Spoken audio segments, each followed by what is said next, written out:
Yes, yes. Are we on the internet? Who knows? I don't know. I never know with this thing. Oh, I left my phone in the other room. Go get your phone. I left my phone. Go get your phone. You're wasting time. Oh God, I'm gonna be right back. Get your phone. I think we're on.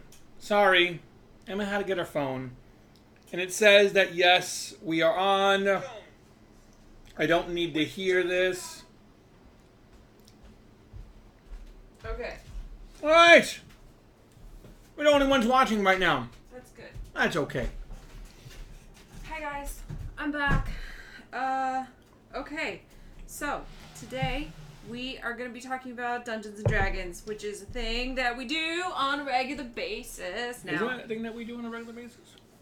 It's a thing I've been doing on a regular basis for a couple months. Makes me nervous that there's water on top of that.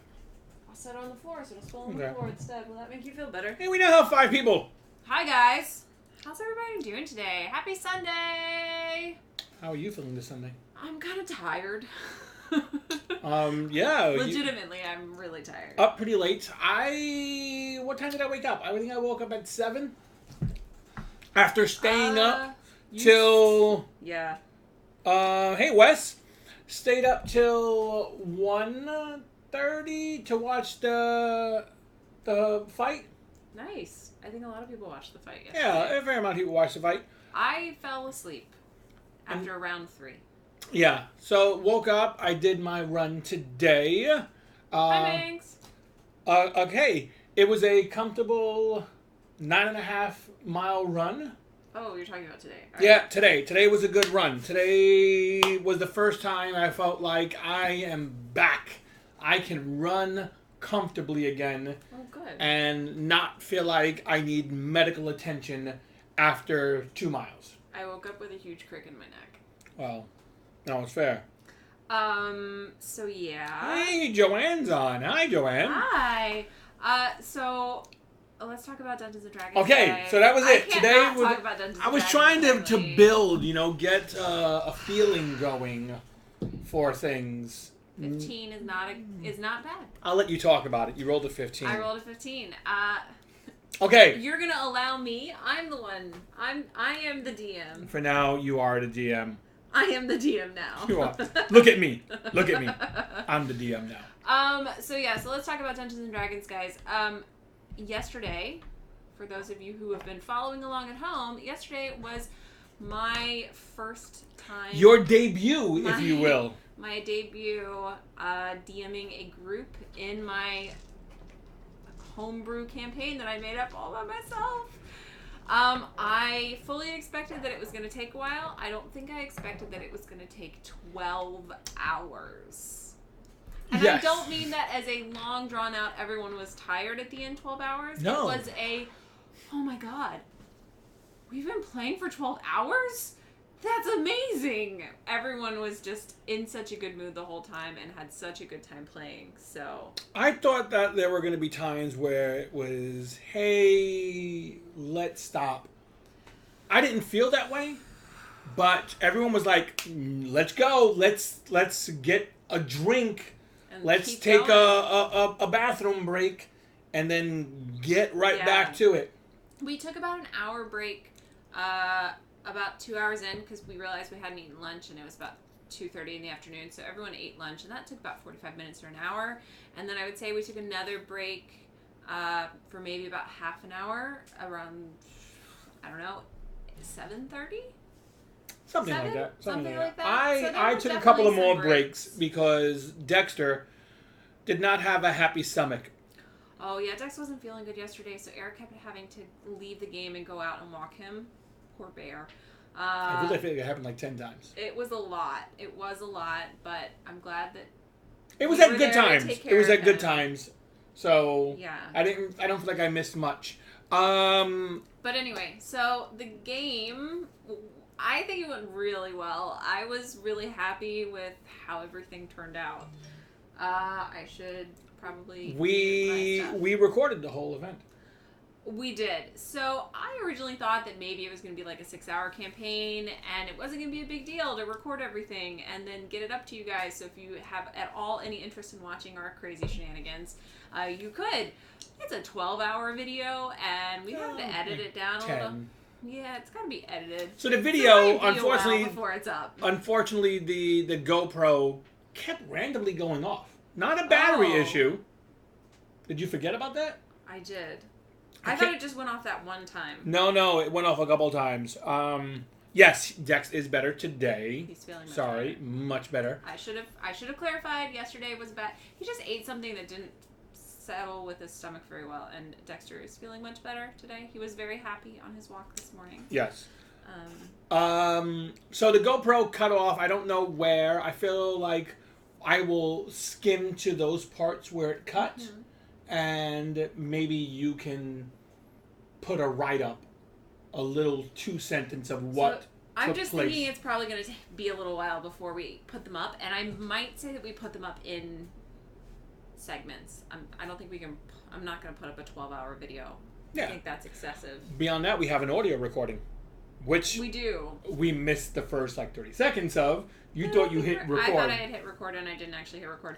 I haven't had a chance to listen to any of it or watch any of it, but I think we have enough of it that we can potentially share it with you guys in a soonish what? I want to see what... Oh. I'm not going to play the whole thing now. But we can hear what it sounds like, right? Yeah, totally. That could be interesting. So here's the first one. Let's click play. And this has 26 hours on it. So if we go harder, 26 on. I can hear you. Yeah. All right. Oh, it seems to be okay.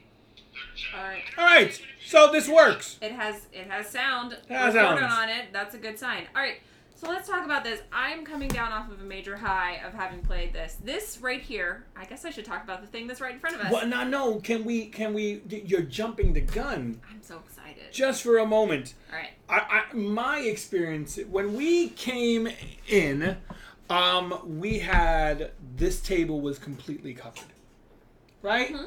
There was nothing on this table. There were, what do you call those? So I had like self-healing mats down on the table that you like use for cutting things with an X-Acto knife. I had those down on top of the table, and underneath that was it was an unattractive setup with the self-healing mats. Eric was a little concerned why it was so unattractive, like, and I was like, "Don't worry about it; it'll move." This and he's like, just what? Looks really bad. Like it just looked bad. Yeah. One was a blue mat, one was a black. It just looked bad. I didn't know with all the stress she's been going through. I was like, well, this isn't going to be impressive at all. And then once we started the campaign and we actually got into a story, then we removed the self-healing mats and there was your drawn out... That was the forest? This was the cave. So the very first thing that I sent the adventurers to go do was to retrieve... Well, to find a missing apprentice. You don't want to go into too much detail. We're going to post a video. Fine. We had to find someone. You had to find someone and retrieve an item. I won't say what, but it was being protected by a very dangerous creature, and we didn't know if the person was alive or not. They had to find out the person might have been dead. It was a rescue mission, basically.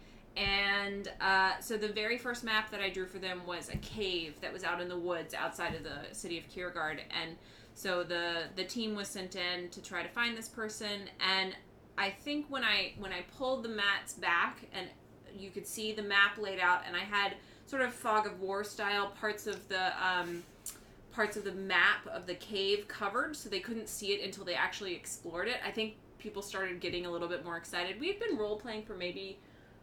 I mean, you guys met in the bar and you know, did beginning adventurer things. Right. And, like, I gave you the story hook to get you to go out there. That took a little while. So, when the first map came out, I think people started getting excited because you had your little miniature. You can see moving things around on the piece of paper. And, like, things started getting more exciting. People got more and more into it. Right, because you got that visual. I mean, I get D&D is, you know, use your imagination. The mind, man. I'm liking the old school. But there is something neat about seeing the map. Once we got through that map, we took a quick break because Emma then said, well, I need to flip the map over. Yep. which kind of was like, whoa, What does I didn't that know this mean? was double-sided. Flipping the table. Right. So we flipped the So- map. There was a whole new thing for us And to actually, explore. I did not flip the map for you guys for quite a while. No, you did not. You did You not. guys made it back to the city. You did some stuff in the city. You just like RP'd a bunch of random Yeah, stuff. things happen. And then encountered yet another mystery that you needed to solve. And then I was like, okay, Flipping now the I map. need everyone to let me get in there. And I flipped the playmat over, and on the other side was the beginning of my major dungeon. Right. And I was giving them a warm-up with the cavern. Right. And then things started to get serious. then And they're things like, got "Oh, serious. Where is this okay. other piece? What are you doing? Where's the other piece? There's not another piece. What There are you is doing? another piece. No. There's the What yes. are you doing? It's all This is right. the piece. You're mistaken because Okay. this is the piece that I'm. No. There you go. Eric Okay. doesn't know how the map works. Sure. because He didn't design it. Sure. Did you everything get 3D printed? Yes. So we got everything 3D printed. Emma painted everything. So what I'm trying to say is when we No. got Okay. Go hold ahead. on. We explored the second map, which was on top of this table, which was really cool. It was a hand-drawn map that I made. Then we got to this new area, and that's when Emma was like, okay, everyone needs to stop the for a paladin moment. decided to kick down the doors, and as soon as he said, "I'm kicking down the doors," I said, "Everyone, please pick your pieces of paper up off the table. I need everyone to move everything off of the table." And everyone went, What is going on? And that was when I came over and I took the tabletop off of the table, revealing the dungeon as you see it below. This was the mega boss battle that they fought at the end, and everyone lost their freaking mind. It was this really was also at like 10:30 at night. At this point, everyone was like, "Oh my god, that is so cool!" So yes, we entered over here, and I'm gonna pull this apart for a second. My apology, because I want to show people. Okay. So we were presented with these doors, which the paladin kicked open, which is nice because the doors are on hinges. Well, I just messed it up because that's what I do. They don't go all the way down. So you But have to be gentle. the doors open up. So it was nice the doors opened up. We then had a boss battle down here. Yep. The big boss was, I believe, standing here, right, on the Yep. platform. Uh-huh. It's kind of hard for you guys to see, but there are steps here. I'm not sure if it's showing up, but there were steps. It was an exciting battle. Once we took the boss down, which the battles were kind of... I've told this. Stronger than I expected. And We were stronger than no, that's the what enemies. I mean. I would want to say that the enemies I picked, I thought this was going to be at a low level. I No. wanted them to be like not easy, but not super dangerous. No, it was like one-shot kills on everything. I was like, okay, so I need to change Well, when the we challenge rating. could. I mean, the orcs had pretty strong The armor. hobgoblins. The hobgoblins had strong armor, so it was tough for us to get You through got really them. lucky with your hit against this Yeah, guy. I rolled a The nat boss? 20, and it was It fantastic. was good. I But- was like, oh, okay. The one thing that I thought was super exciting was there was at one point, once again, this hobgoblin was, That let's was just say, a regular goblin. someplace over here. I know it's hard for you guys to see. And he decided to escape. And we're like, where's he running off to? Like, he's going to take his movement. He took a double movement, I believe. He did a dash, yep. And we're like, where's he going? He's surrounded. And the paladin was right here, and he was the only one that I think he ended was up here, actually. getting in it. No, Yep, okay, yep. all right. So, this You guy's know all. dashing. We need to recreate the exact movement? No. Sure. So this guy is dashing, and we're like, where is he going? So their assumption was that he was going to try to run for the doors because Right. it didn't appear that there were any other doors in the room. He dashes to the Hey, Rider's Block. other side of the chamber, and he gets over here, and as soon as he stands right here in this corner, the wall slides back. And again, everyone loses their freaking mind. And Looking at this, I knew that this little piece looked different than the rest of the walls, but I was like, well, I printed this, and she didn't really have time to really understand how to put this together.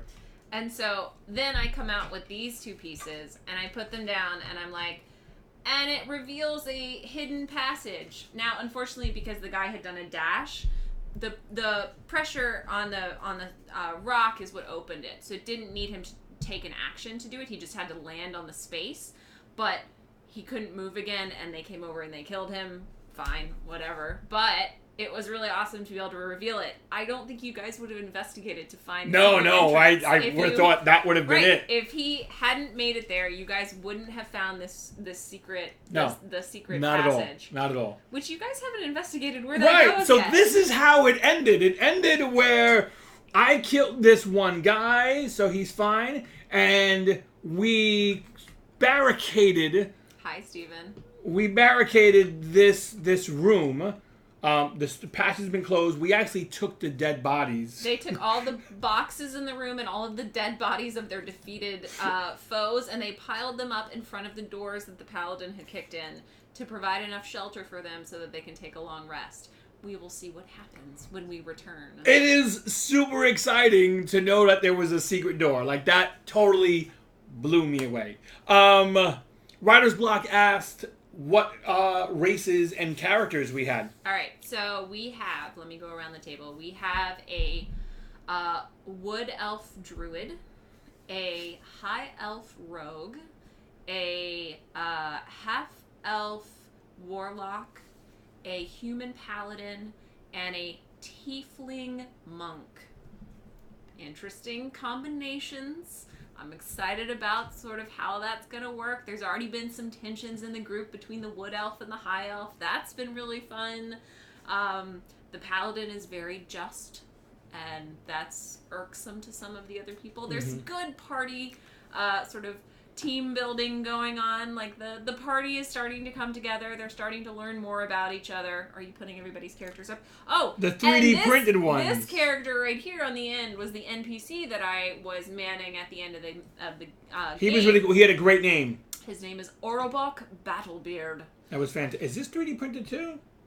Those are not 3D. These are not 3D. Yes, that is the guys who are red are 3D. So there are a fair amount. These guys are not. Those are Reaper. And we're not getting full detail, and I apologize. But all of these characters here, and there might be a couple more, are 3D printed. And I mean, are they perfect quality? No, but you only can tell that if you really pick them up. Writer's Block, yes, there are a lot of elves, and it was funny because this one, who's the half-elf, almost wanted to be an elf as well, and I said to everyone, I was like, I don't care what race you are, I'm more interested in what class everyone is, and I had some thought processes behind what people chose as their class, but I don't care if everyone's an elf. It could have been a whole elf party, and that would have been fine. Less interesting, maybe, but also maybe not. Because who has a whole party of elves just wandering around? Spoiler alert. Character dynamics that have been very interesting so far. This was also 3D printed. It's an owl bear. There's two of them. We didn't fight the second one. They got out of the cave. We got out, yeah. There was a timer that I had Yes, set. dwarves will not like our party. Actually, Orobok seems to like everyone, so fun. Yeah. So his estimation of the wood elf increased dramatically after he watched the wood elf take down 2 goblins in single shots. So he likes her a lot.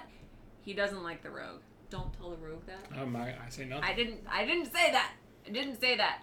But they were fighting a common enemy. So. I was getting some crap from the elves also being a half elf. Well, yeah. That's right. Goes in the territory, man. I'm a big fan. I know you were not at first, but big fan of the visual aspects. The written down, the drawn map was exciting to see. Mm-hmm. The 3D printed boss battle. That was it for you. That did it for you. I mean, it's really hard for you guys to appreciate that this was all 3D printed here, and Emma took the time to paint everything, and it's amazing. This looks amazing. I am just thinking how much cooler we can make things, make fountains and water and all kinds of things. So when we were originally talking about 3D printing all of these pieces, I was like, oh, I can just print the whole dungeon. It took a lot of pieces to put this little dungeon together. Because originally I was like, oh, I can print out all the sewer pieces. Because they had to walk through the sewer to get here, because this is underground underneath the city. And like, I had all of this thought that I was going to make these really cool sewer pieces. I found them online. I was going to paint them. They were going to look so amazing. And then I was like, I will not be playing this game until like December at this rate. So no, we're just gonna build the final boss. That one. That's all I'm gonna do. I think what we learned was, instead of printing out pieces like this that have a wall attached to floor They're tiles, much sturdier. God, literally have lost my ability to speak at this point. instead of However, printing out things like this, which kind of pigeonhole us on what we can build, I think the better decision is to actually build these 3x6 or 4x4 tiles and then separate walls. So I imagine we will eventually have like a shoe size box of Tupperware, not a shoe size, but like a big bin that Yeah. you'll put shoes in. It's like Legos for nerds. Right, of just floor tiles and separate walls. Yeah, there'll be some corner pieces, but we're going to have a lot of these to help build a dungeon later on. So Writer's Block asked, can you do a campaign diary every time you play? That would be awesome. That actually would be awesome. I got to get my players to do it, because I'm not going to be the one to do it. I figure Emily would. Emily would do it? Emily would be the one. Okay. Why don't we talk to Emily about that? Yeah. That would be pretty cool. I know in one of our other games that we play in, there is some video diarying going on. In the campaign that I play a rogue in, I actually am the scribe for the group, not as my character, but just as me, the anal retentive one. I have written down every single session that we have done, and I type them up, and we have an ongoing campaign. Basically, now it's like a novel length thing for our campaign, which is really cool. I started it because it was the very first D&D campaign that I had ever played in, and I wanted a record of it. So we definitely should do that. And I was actually surprised. I only think one party member was actually taking notes, so we'll see what they remember and what they don't remember. All the people first that of all, they met a lot of people. Mitch, hello, great idea. I didn't think about that. Yes, in this package, this little teeny tiny envelope, are teeny tiny magnets. It would make sense, since I have a teeny tiny hand drill, because I use these little magnets to magnetize miniatures like Warhammer or Kingdom Death. So we could magnetize these other pieces so everything clicks together. You know that they all come with bases that we can print, that you actually have inset spaces for all the magnets. Yeah, that's what I mean. But we have the magnets here. Okay. So that's what Mitch was saying, that we could. It was something, because we were in a time crunch, I figured I wasn't going to be moving it. I wasn't transporting it anywhere, and we were playing it here in our house, that I was like, I don't really need magnets, and it would have added a lot of extra time to the prep work. So I figure that'll happen eventually, because it is nice to have them click together and you're not worried about them coming apart as you're moving them around. So, right. Also, unless you want them to come apart because there's a secret passage. We can't take full credit for these at all. Yeah, I should say these we 3D printed ourselves, but the designs were made.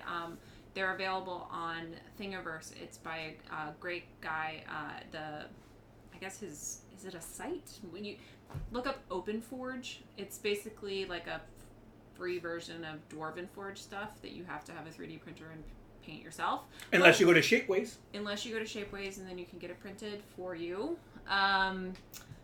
But yeah, so OpenForge is great, and it's mind-blowing how much stuff is on OpenForge. These are the ones that are printed without the additional base underneath it, and you can print the magnetic base pieces separately, and then you glue them on with the magnets attached. Again, I didn't want to print the thicker ones because I didn't know what we were going to do, but there are some that are just plain that would, I believe, match up with the Dwarven Forge if you had already some Dwarven Forge that are the thicker based ones. Mm-hmm. So definitely check OpenForge out on Thingiverse.com if you haven't already. It's pretty cool. And if you're into 3D terrain. Right.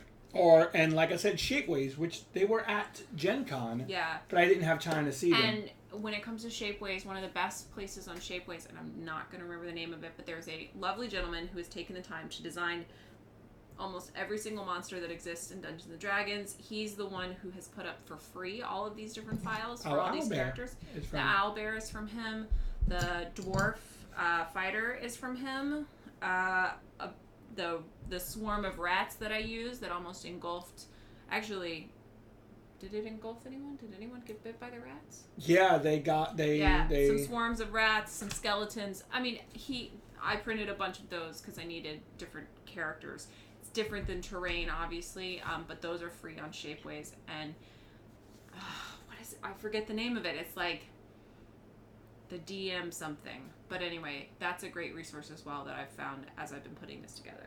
Mitch was talking about a 3D printer. 3D printers have dropped dramatically in price.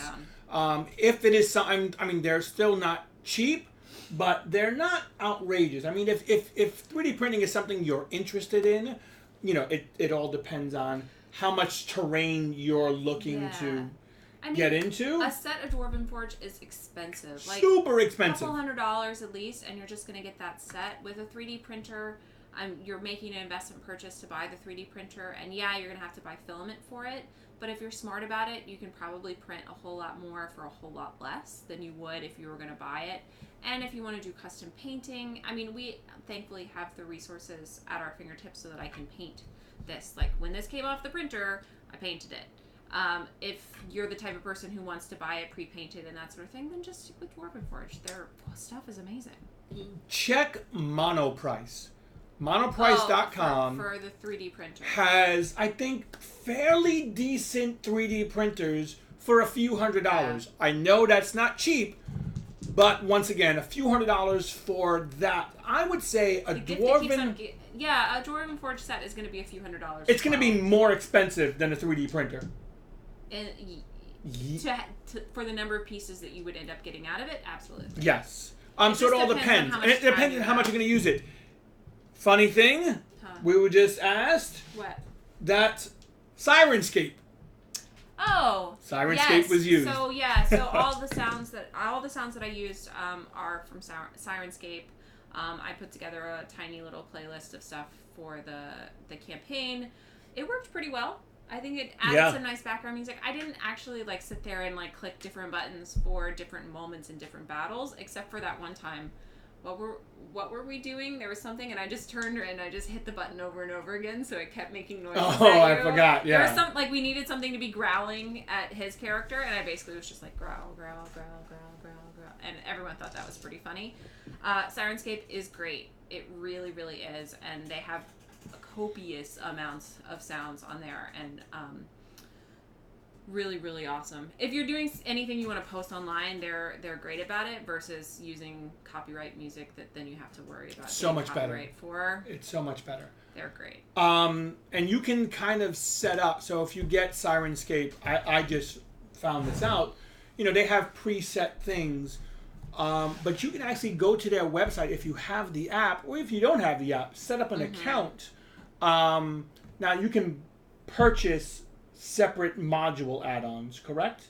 For Sirenscape, we pay the $20 a month to have access to everything.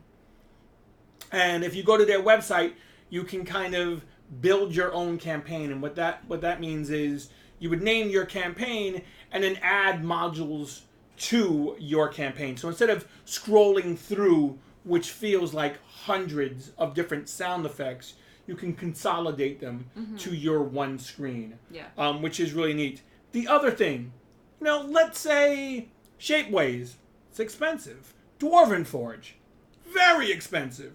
3D printers, not really your bag right now. It's a big investment also. And I said this also when I was at Gen Con. Another cool thing you can get. Yeah. If you're more the arts and craftsy type. Hertz Arts. Yeah, their molds are great. Eric's actually doing these molds right now so that we can see how they'll incorporate. I'm worried they're going to be too thick. They might be. So I just have to put the bases on all of these. He has tons of different molds that you can do things with. I just picked this up because he had this brick wall kind of theme, kind of like this. If you go check out the Gen Con video from, I believe it was day 3. Day 3, he shows video of all of the different Hearst molds that they had, Hearst Arts molds that they had at Gen Con. It is super impressive the things that they can create with it, especially when it looks just like a green piece of plastic that you're pouring white stuff into, and then you go, oh, look at the things they make. I want to say this was $15. Maybe it was $20. $15 for this. But let's see. I just cast a floor tile about maybe an hour ago. Okay. It seems to be dry. You still afterwards need to let it cure for a little bit longer, for about a day, but you're not going to get detail on here. But there you go. Do a comparison. So it's about twice as thick. About twice as thick, but they are standard square size. So they are, if you guys can see, they're pretty much the same. I would say I would be able to use them together once I put the bases on the other pieces, which sounds like we're gonna do if Eric bought magnets. I mean, sounds like he's gonna be doing that. The cost of this being $15-$20, and dental casting or any kind of casting thing, this is fairly cheap. What I showed you in day 3's video, he had this nice brick wall set up, and I think it was casting. This is a separate one. These are the walls. I think he cast 9 times. And he created something similar to the size of this, which was nice. So here's another one. These are the brick ones. This is the first time we're doing this. I have no idea how it looks. Oh, that looks awesome. Let's see. Does it look awesome? Yeah. Yeah. See that? I don't know how well this is going to come out on the camera Not for well you guys at all. because it's really bright in here.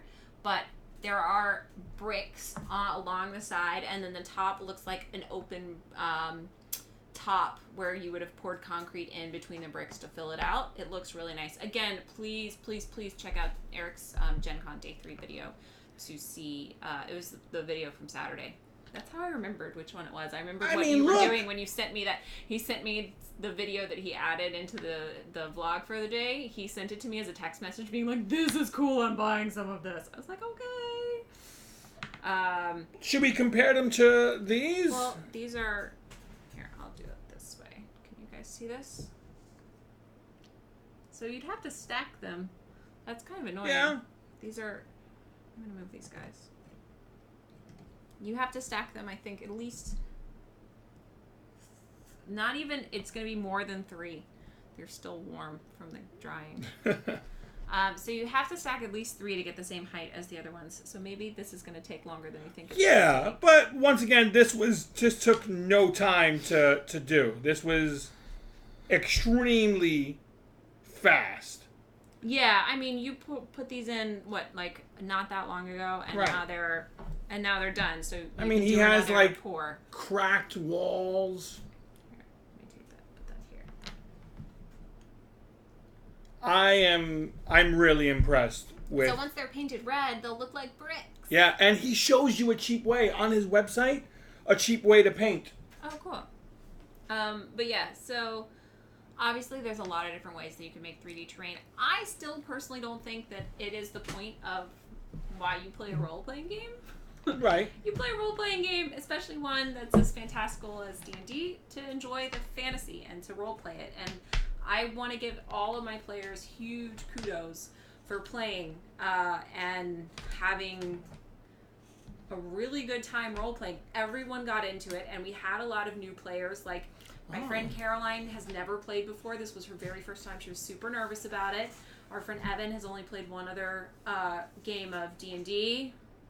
You've only played a little bit. Mm-hmm. Emily and Will have played more, but they played Pathfinder mainly. So this was like a jumping off point for most everyone to really get their feet wet with 5th edition. But everyone did such a good job role-playing and really getting into their character and trying to follow their character's motivations and really do what their character would do, not just, oh, I'm smart, I know what I would do in this situation. No, it was like, talk about what it was like for you playing Norabar. Oh, my character was interesting character. He's still... Yeah, talk about Norabar Novar a little bit. I don't know if I can talk about Novar. You can talk about how he was in the game, though. You're not giving anything away if you're going to talk about him in the game. I mean, he's kind of still feeling out the group. He's not sure how to feel about things. My character is kind of torn with where he wants to go in life. Yeah, I think that's fair. Being a warlock, he's getting pulled from two different sides. I could have easily built a character warlock. He's chaotic evil, and that's where we're gonna go. But I wanted to make it a little more interesting. So my character is kind of, there's the light and there's the dark. And right now he's dead set in the middle. He slides one way and then he slides back the other way, and he's like literally on a teeter-totter of how he's going to be. And Eric and I talked about it a lot before he decided that for his character, because the easy thing would be for him to be evil, and he wanted there to be conflict within his character. And so I think it's really awesome as your first character to have conflict. I think as and time depending goes, on his actions, I will let him know if his alignment changes. Yeah, I don't know where I want him to go, but he's not going to stay in the middle of the road. Yeah. I know that much. I just don't know where he's going. I'm excited for this character. I think it's really interesting. Yeah. Yes, the game's recorded. We are still we haven't edited it, but we will be editing it.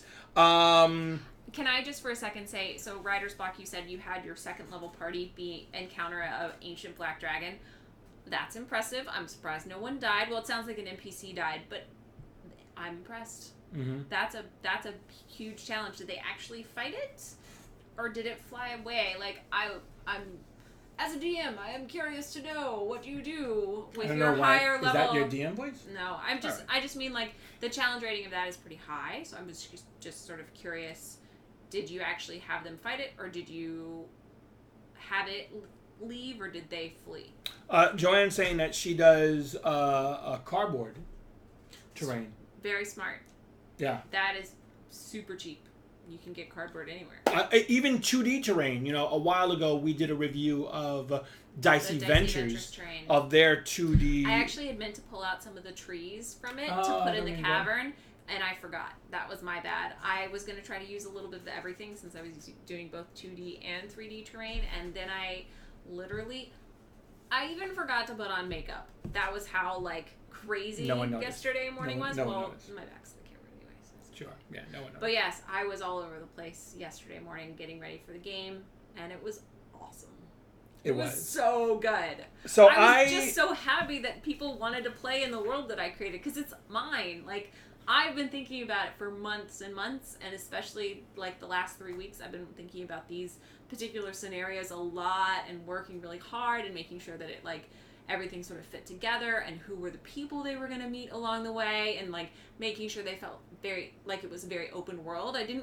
There were a couple points where I was like, ooh, it's a little too directed. I want them to make any choice they want. If you decided that you're nope, I'm just going to ride off to Targaryen right now. I'm like, okay, I need to at least know a little bit about Targaryen so we can get you started in Targaryen. But I have to be prepared for anything, and I want the players to feel like they're playing Skyrim and they can go to any city they want to. That sort of thing. That is the feeling I'm trying to evoke, and then I want them to feel like they're their characters. Here's my thing, which I'm not trying to make you feel bad or to put pressure on you. I don't know what that means. What are you going to say? Last week, purchased the Starfinder core rulebook. Yeah. And that's set. I'm going to run a campaign. It's in space. He's really excited about space. I'm so excited for this. There will never be space in my campaign. So if you're not aware... Unless you're floating in an alternate dimension and it kind of looks like space. Not happening. If you're not aware, Starfinder is an offshoot of Pathfinder, which is essentially D&D 3.5 that's been tweaked. That's what, Pathfinder is. So Starfinder, it's a few years later, there's something called the Gap, where people have forgotten about things.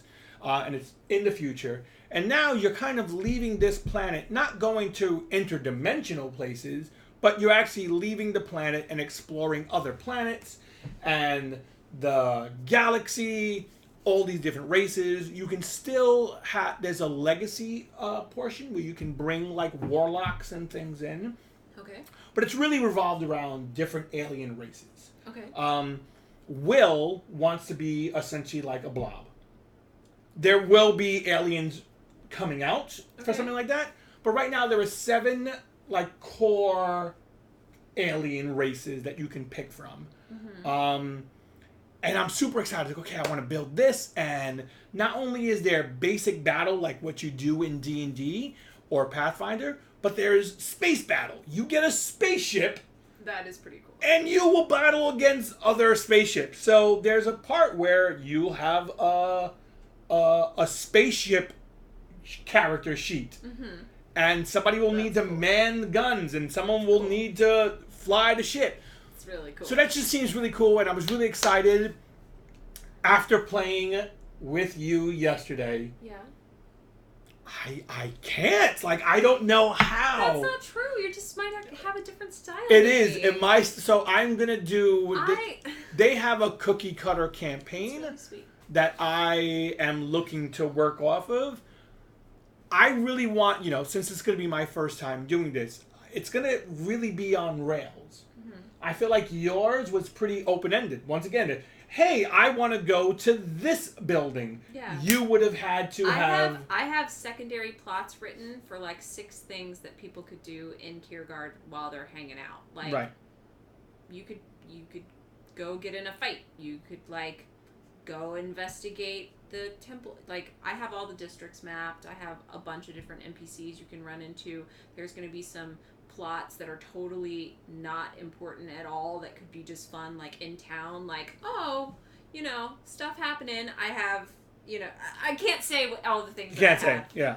I can't say all the things that I have. What I can say is that I am trying to be prepared as possible for any scenario. That being said, I do have a long-term goal for the party overall. We will see if it heads that direction. Right now, I need to compile all my thoughts and notes from yesterday's game and start working on the next one, because they all talked me into playing on Saturday. I don't know what's happening. I don't have a specific thing planned for Saturday. You'll find something. I could make it up as I go along, but I would like to be a bit more prepared than that. I am the type of person who needs to be a bit more prepared than that. Yeah. They are currently taking a long rest here, and they are starting in the dungeon when they return. And there was half of the dungeon that they did not explore because they got to the main next half boss. will not be 3D printed. It will not. It'll be drawn. But, so, they do have other things to explore in the dungeon. I need to then figure out a few more things for you guys to go do that will, like, directly Right, I'm here. affect. Let's not talk. It's I okay. don't know. I have a lot to work on, is basically what I'm saying, and I have very few days to do it. So And I will be working on that this afternoon. It is all D&D all the time in this house. I have It's nothing wonderful. planned for I'm Starfinder. so happy. I wanted to run something in October. I don't know if it's going to happen. Once again, the thing I'm going to do is going to be on rails, so they're not going to really be like, hey, I want to go here. I think a lot of my stuff is going to be like, okay, you just did this. You need to quickly go here, and there's no time to do anything else. We'll see how it goes, but you did such a really good job of describing everything and bringing humor into your NPCs. Thank you. I tried to make them funny. It was good. I wanted some of them to lighten the mood and some of them to just be no nonsense, and I felt like I did a pretty good job. Like I said, Memorable characters. What I was trying to do without doing voices, because I'm not good at voices. I am significantly further away from anything that you have done. I'll get there. I'll get there. You totally will get there. Yeah. You just need to take some time. You need more time to think about it. The other thing that I was just about Oh, well, definitely check that out, Fred. Thank you. Cool. The other thing that I really wanted to mention, not only am I planning for this campaign, I am planning on doing a one-shot. If you are a critter, if you watch Critical Role like I do, Eric's not. I'm even not though playing. He went to the thing I don't think for I'm me. going to play in it. No, I'm not going to let you play in it.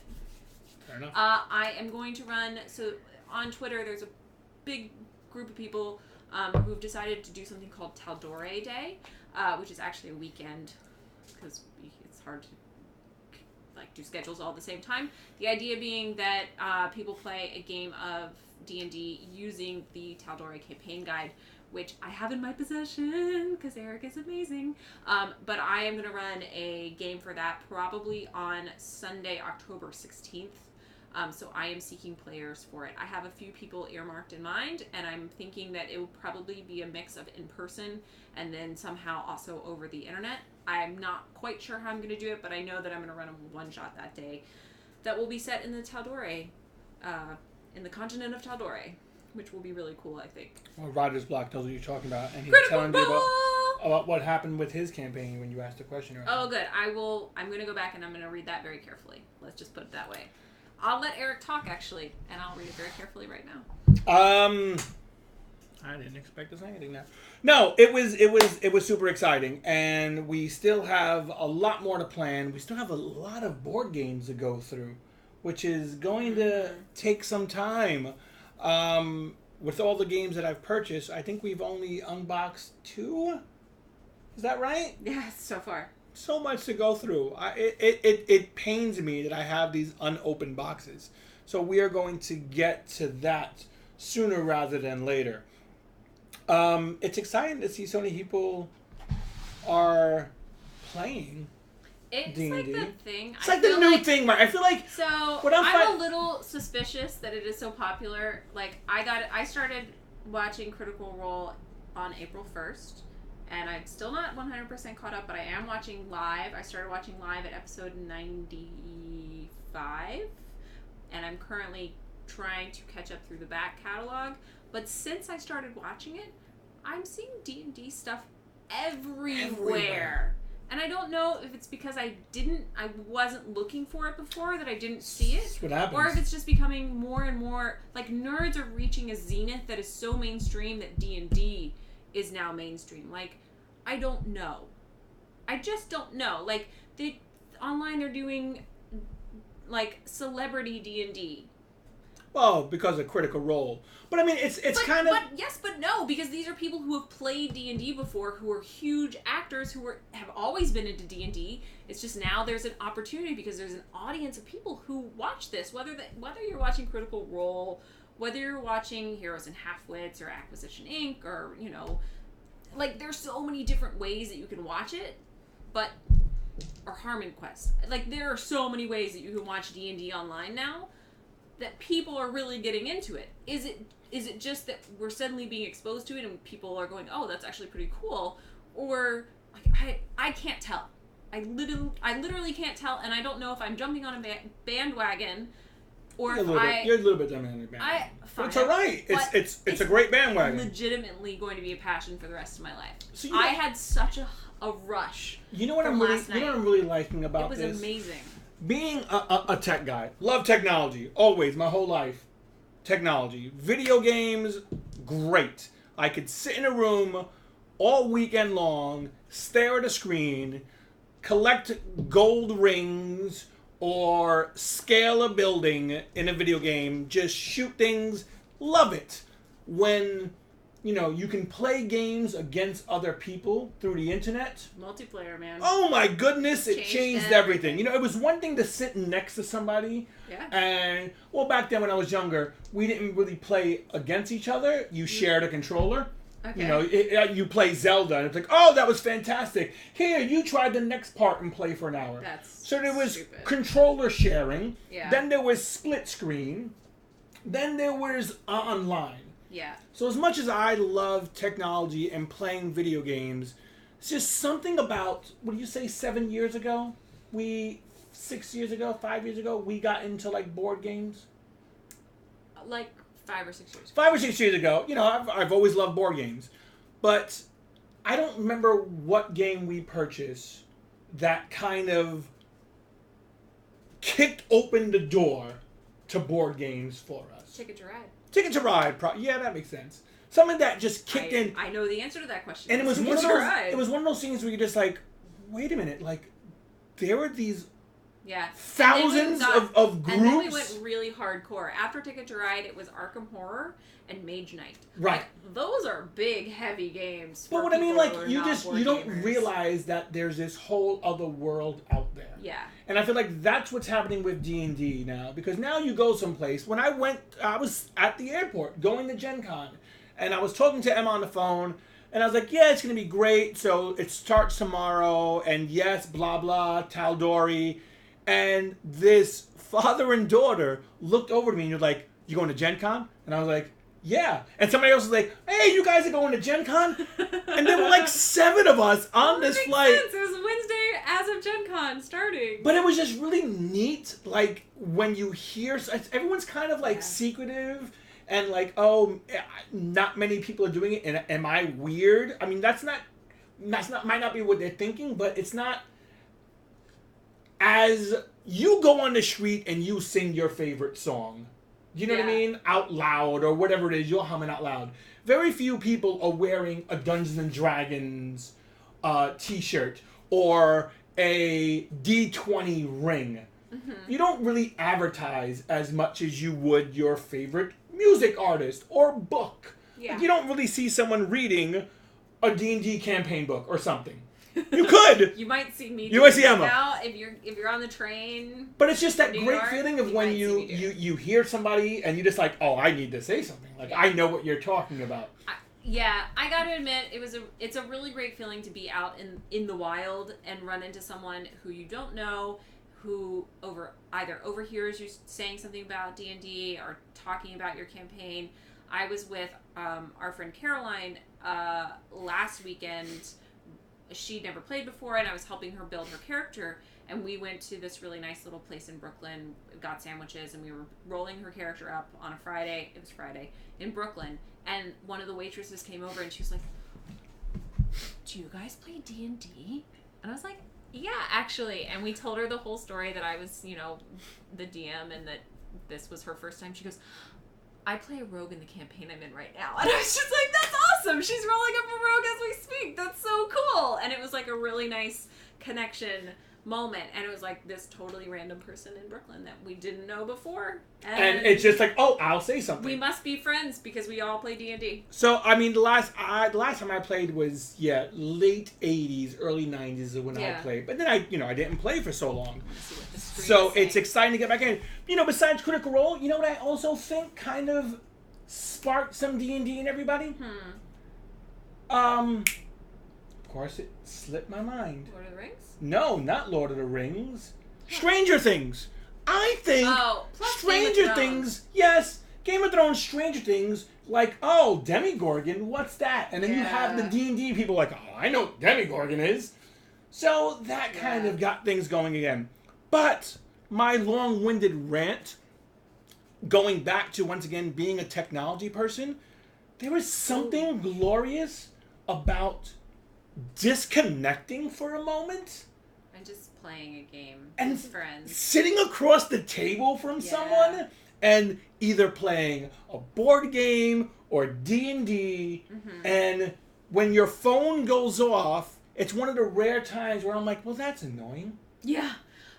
So Manx made a good point. Tabletop was probably a big influence in getting board games to be really big. Anytime they did a board game, it immediately flew off the shelves for a while. Yep. And I think that's really cool. Will Wheaton definitely had a lot to do with the... I mean, there's Tabletop Day. What is it? Is this year 4 for Tabletop Day?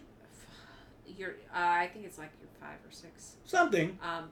International Tabletop Day that happens usually at the end of April, your birthday. Around my birthday. Yeah. We had my birthday on Tabletop Day once. We did. Anyway, But there's something, like I said, it's one of the rare times where if my phone goes off, it's like, why are you going off now? Normally I'm like, someone sent me a message. Don't text me. Yeah, don't tweet me. I'm playing D&D, guys. Right. I just rolled a nat 20, and you want to see what I'm doing tonight? I'm busy. You always wonder why I don't respond when I'm at D&D on Tuesdays. It's funny. You're texting me, I'm like... Bland. I do want to say, Caroline, first time playing, she had no idea why we were all screaming and going crazy. When we were like, nat 20! She's like, I didn't get it. I don't know what that means. And then when she rolled, she rolled one. And we explained what happened. And she was like, that's the best thing ever! Never. And then she goes, what happens when you roll a 1? She's like really concerned. I was like, no. It's gonna be okay. It failed really badly. Yeah. Maybe detrimentally to you, but yeah, the nat 20 roll is always exciting. And I was glad that she actually got one in her first game. Yeah. It's a good feeling to have. And she got a kill. Yeah. Yeah. Yeah. It was a successful... She immediately went home and posted that she played her first game. Legitimately, she posted on Facebook. She had so like good. a good hour and a half commute home. It was so good. At what time was it? At midnight. At midnight. And I was like, wow. I even was like, call a cab. Like, don't just... No. I can't find it. But yeah, she was like, just played Dungeons and Dragons for 12 hours and it was the best time of my entire life. And I don't know if she waved her D&D arms. I don't think she all waved of her the arms. D&D emojis. I was doing that for emphasis. Oh, okay. Because it was really big font and multiple colors. And at the bottom, I think there was like people, I don't know. I mean, we don't know. She could have waved her arms. We really have no idea. It's possible. We have no idea. It's possible. Yes, so I actually probably should go work on this. Okay. And I don't know how I ever have time to do anything else. That's it. It's all right.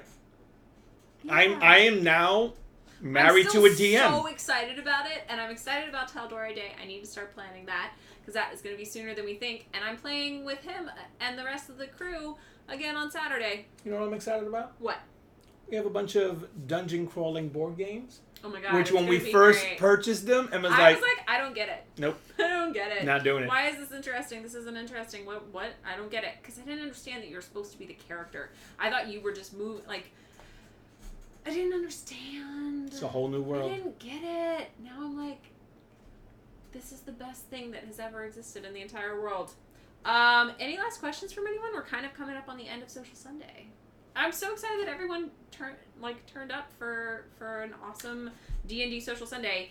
And keep in mind, the video and or audio from the game last night will eventually be posted. In all of my spare time, we will start editing. The audio is more consistent than the video. Probably. Once again. So it might just be a picture of like... I'll try to sync them so that we make sure that we have good audio, even for the parts that we don't, but we will see what we can get done. It is a lot of video. Yes, 12 Emma, hours you of are video. you doing Tal'Dorei Day with fans? I will definitely do Tal'Dorei Day with fans. I have to figure out how we're going to do it, whether that's through Roll20 or some other medium, but I would love to do Tal'Dorei Day with fans. It would be really great. If you guys want to play. Sure. Sounds exciting. It could be really fun. Yeah. And, I mean, if you're a critter, you love Critical Role, you love Tal'Dorei. We've already started talking, and this is well in advance, mind you. But we are talking about Gen Con basically, 51. I know. I just want to DM all the time. That's it's it. like the best rush you can get ever. It is so good. Rider's Block, I think, is in. Yeah? You want to play? Oh, yay! Good. All right. Yeah, but hopefully some of you will come to Gen Con, because I think there will be... actually, you know what? Before we even get to 2018, because we're way not there yet, we will be at PAX Unplugged, which is a gaming board game convention. This is the very first year of it. It's going to be PAX in Unplugged, yeah. Philadelphia in November 16th, 17th. Wow. I forgot It's that's very happening. soon. So we'll be there. Our friends Emily and Will are coming with us. We're going to bring Dexter. It's going to be like a whole weekend of fun and board games. And I have a feeling there's going to be some D&D that happens while we're there. So It would be great if some people are going. Maybe we could all meet up. We can do a meetup in Philly at PAX Unplugged if you guys want to. And we can like hang out and talk and maybe even play a little bit. So if you're coming... let us know, and we'll try to arrange a time that we can. Dawn and Ryan, yes, we are all getting together at Gen Con. Dawn, hi guys. But yeah, if you guys are coming to Philly for PAX Unplugged in November, it's gonna be a blast. Yes, and if you did see my Gen Con video and enjoyed it, definitely check out Roll for Initiative. They were there. They posted some great stuff also from Gen Con 50, and support your fellow nerds, guys. We're all in this together. I know, it's like one giant nerd community. We're all friends. That's the part that's the best. Even though we're on the internet, I was thinking about it today, and this is, I think, how I'm going to close out today, is that for all of the people that I follow on Twitter, or we follow on Instagram, or that follow us, it's really a two-way street because you guys are as passionate about this stuff as we are, and this is just a way for us to share our passion with more people than the 6 people that we know who want to come over and play D&D. We get to share it with a whole world of an audience, even if you can't necessarily be in the game room with us. You still get to experience it with us, and whether that's gonna potentially be watching the game that we played last night, or it could be like today I was talking about making burgers on Twitter. That legitimately happened, and that's a real thing because we're all real people and we just want to like And there's also hang that out and talk about the possibility things of we like. also the possibility of bumping into one of you at a con. That too. Or Which just it's in always New York. great because you feel like, wait, I don't know this person, but I know this person. And Yeah. But it's pretty cool. It's pretty cool. So thanks everybody for tuning in to Social Sunday. We'll be back in 2 weeks. 2 weeks.